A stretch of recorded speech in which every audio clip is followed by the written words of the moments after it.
সড়ক, মাঠ, এমনকি বাড়ির আঙিনা, ছাদসহ বিভিন্ন স্থানে প্রতিনিয়ত জমে থাকে পানি ও আবর্জনা। মুন্সিগঞ্জ শহরের মালপাড়া, গোয়ালপাড়া, ইসলামপুর সহ আশপাশের সবগুলো এলাকায় ব্যাপক হারে বিস্তার লাভ করেছে এডিস মশা।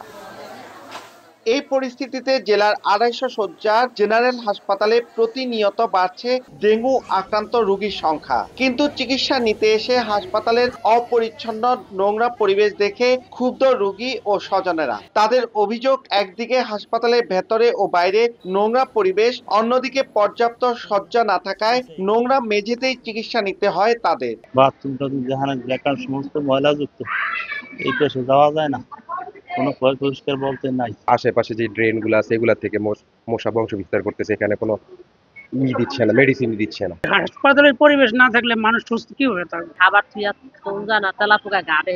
শহরে নিয়মিত মশানাশক ওষুধ ছিটানো হচ্ছে বলে দাবি পৌর কর্তৃপক্ষের। যে জায়গাগুলো ডেঙ্গু প্রবণ সেগুলো আমরা সদর হসপিটালের সাথে যোগাযোগ করে তথ্য নিচ্ছি এবং সেই এরিয়াতে বিশেষভাবে আমরা মশার যে ওষুধ আছে সেই স্প্রেগুলো করছি।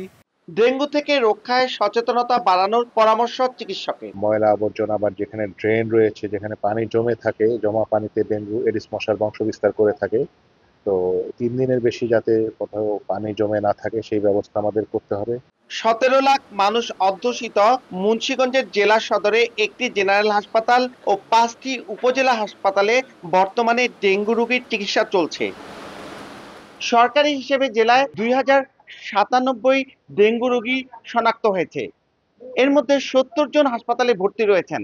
এর মধ্যে ৪৮ জন চিকিৎসা নিচ্ছেন এই হাসপাতালটিতে। বিছানা না থাকবার কারণে অনেকেই মেঝেতে চিকিৎসা নিচ্ছেন। মুন্সিগঞ্জের জেনারেল হাসপাতাল থেকে নাসির উদ্দিন উজ্জ্বল, সময় সংবাদ।